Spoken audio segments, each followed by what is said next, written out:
Oh my gosh, Christmas came a whole 7 days early because Nina Lynn has finally been hit with a permanent ban from Twitch. Well, you can tell everybody. Yeah, you can tell everybody. It is about time. We can finally say that we are ending the year on some sort of good news and good note. Somebody that the internet has despised, somebody who has ruined their entire career, somebody who will go down in infamy because I can't find a person to defend her anymore. She has literally lost all defenders. Maybe the Wendy Ortiz clique that she buys food for will defend her. But that is right. Nina Lynn has received her permaban from Twitch. If you haven't already, make sure you hit that subscribe button on the channel. It goes a long way. Hell, if you're unemployed like me, you have nothing to do but watch. Hold up. So, all right, there we go. Let's get to it. These types of videos. Now, back into the content. Now, Twitch has not released any sorts of y'all subscribe to me too, bruh. announcements as to why this situation has happened, but I promise you, we can grab over 50,000 things from this year. We can stretch all the way to the beginning of the year to where she was a part of the essay incident with Saeed, or we could talk about how the past shoplifting incident has done her in. This right here is crazy. $230. So stupid, just so stupid. Bruh. Hey, bro. This shit really about to be $30. Now, just like Target, this will lead people to build a 2-minute long highlight reel of her stealing from stores. 2 minutes of you stealing stuff? Man, listen. 10 times all while being on live stream. If it don't scan, it's free, right? Why is it not scanning? Okay, we're gonna... You got it. Oh, he's so Oh my God, it has to be every single one. This highlight reel was longer than LeBron James's career mixtape. I'm talking about first Cleveland stint, Miami, back to Cleveland, and then on to the Los Angeles Lakers. It was longer than Jordan's first stint on the Bulls, the retirement, the comeback, and then retirement again just to come back for the Wizards. This was longer than all of Kobe's career. We're talking about Afro with Shaq all the way to Baldy, number 8, then number 24. Like, this was incredible how long of a highlight reel that highlighted Nina Lynn and her stealing. But that's probably... Bro, 2 minutes straight of you stealing stuff is insane. Probably not what got her packed up off the internet. She had been doing those stealing things for a long time. It was the quadrupling down. That's right, not doubling down, quadrupling down in the situation, saying that she was basically invincible. She admitted to stealing, but she said that no one was losing any money and nobody was gonna do anything about it. Ain't nobody missing no money. Calm the down. Bum ass steaks. I don't give a shit. Man, if I put this on Twitter too, your mom's a she was a and happy holidays. All you hoes is oh my Go God. ahead, put that on Twitter. I bet you won't. I bet you won't. Put that on Twitter. I bet you won't. I don't give a holidays, whores. Yo, like I don't give a most insufferable person. Oh, hold on. Yeah, she really is. I'm gonna be honest with you. I do not like this girl, bro. Like at all. Oh, matter of fact, you want to make a news? I got these from Target too, guys. Guess how much I paid? $3.99. Get mad.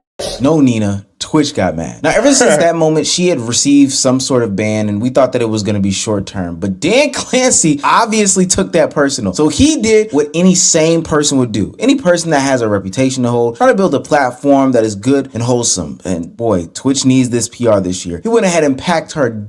You know, I was just literally, bro, if you follow me on TikTok, you already know I said the exact same thing, bro.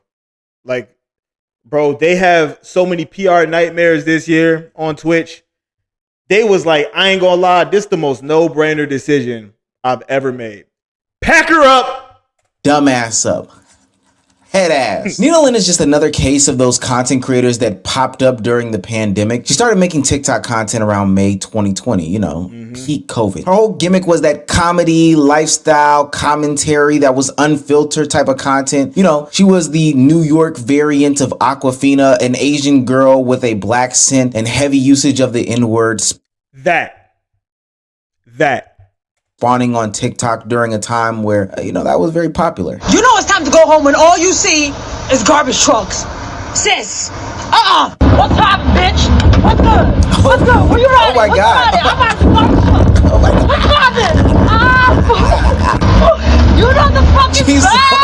She's so fun. She's so fun. I'm fucking dead. Oh, fuck. Shit, the lashes almost came off. Now she started to use that cultural appropriation content to launch her YouTube and Twitch. I hate that kind of content, bro. Always have, always will. Career. And she got her big break as being the token Asian persuasion representation on Drewski's Could Have Been Love show. And on that show, boy, did she make a hit. I said, shut the fuck up. Y'all get no fried rice. Bitch, get that shit when you get home. You not making no motherfucking shrimp fried rice. You going the fuck home. He don't like you. You his mama age. What the fuck? I said, shut the fuck up. What's your ethnicity, young lady? I'm Chinese. Why are you interested in my brother Drewski? He a funny ass dude. Okay. See some of his videos? Okay. Funny. I think he's genuine. I think Okay. he's straight up. That's real. But you want to be more than a fan. You want to be his queen. What are you bringing to the table that can What am I support bringing to the his team? got a table? point. I was making fried rice for the whole goddamn team. All right. What else can you So- do? You got the food. What else?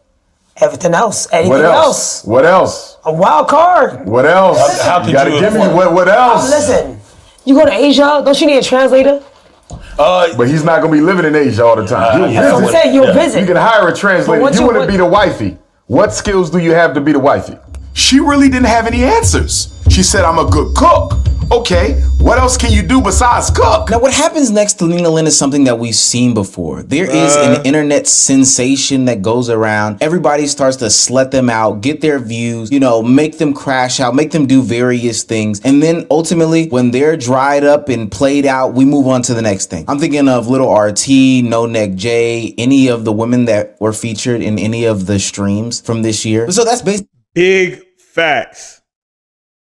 Big facts. I don't think people realize that's what's happening, but it's what's happening though. what Nina Lynn did. She went on a tour of being featured in every single creator sphere. And because the black community is so excited to just invite anybody and everybody to the cook. We have to stop inviting people to the cookout. Stop. Out. Naturally, she gets invited to the biggest streamer event from this year in 2025, Streamer University, a place in space where a lot of people from a lot of walks of life came together and, you know, coexisted at a community college. Hold on. I got a cookie.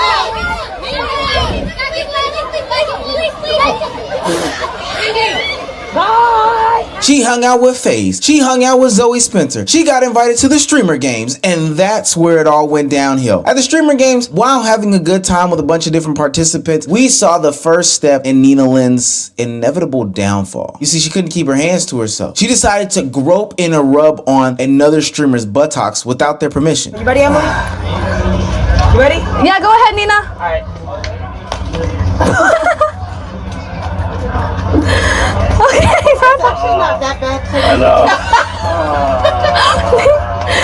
But hey man, that's alright. This is a very forgiving community. Even though I do think that those actions are considered two letters, S and an A, it's okay. Just saying. Okay, this community is a very forgiving community, and besides, we see that it was a woman on a man, which gets invalidated all the time. Every day.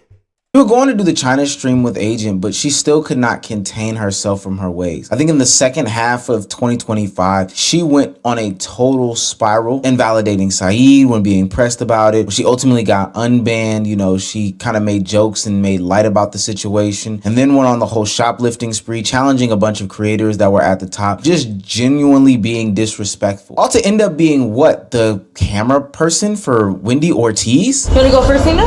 Yeah, I got you, Nina. Come on now, why you not stealing this? Oh my God. Why you doing this the right way? Why you paying for this? You steal everything else. For that too? Come on, steal the fare. Why not steal the fare? Oh my God, I'm so sorry.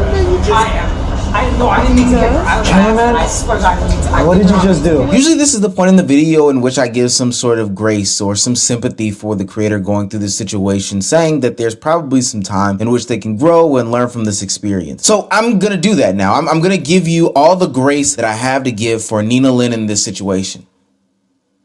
I don't have any. This is a person. Facts. Who was sitting in a nail salon where a woman was asking her simply, hey, don't curse in front of my child, and she continued to curse in front of the child. Aggressive curse words at that. She was asked not to film somebody but continued to film somebody. She tried to go hard on somebody that was a simple taxi cab driver. This is somebody who just does not learn. Friend of the show Cameron dubbed her as the female Jack Doherty, and I can honestly say that kind of stacks up. This should serve as a cautionary tale though. There's not a lot of them that are going into 2026 with us that are actually culturally relevant, but any of these nuisance streamers, these over-the-top assholes when it comes to the streaming community, if you are starting off your career like this, just know that this is the path. This is the trajectory. No matter how lax you think Twitch is, no matter how much money you think that you are bringing to the space. Nina Lynn was actually on a meteoric trajectory this year, but she could not help herself but from being a dickhead. I'm telling you right now that if you see yourself having a career starting off on the same pathway as Nina Lynn, you know, the appropriation, the N-words, the essays, the nuisances in publics, the just being totally annoying and disrespectful to people. You have all these collaborations that you're feeding your hand. People want to have you on their streams, but you're just continuously pushing and poking and prodding. Know that you will be banned like her, and know that it will be permanent.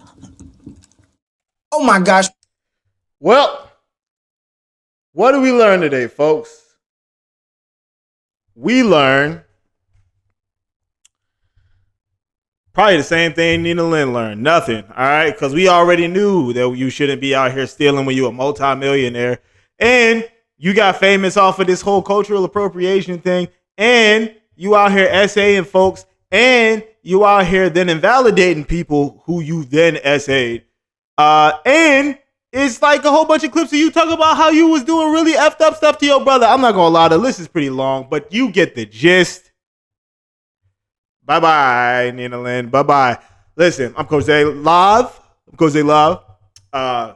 Like the video, subscribe to the video, subscribe to the channel, bro. It's definitely been a second. Subscribe to the channel, and merch link in the description. I'll see you on the next video. Peace.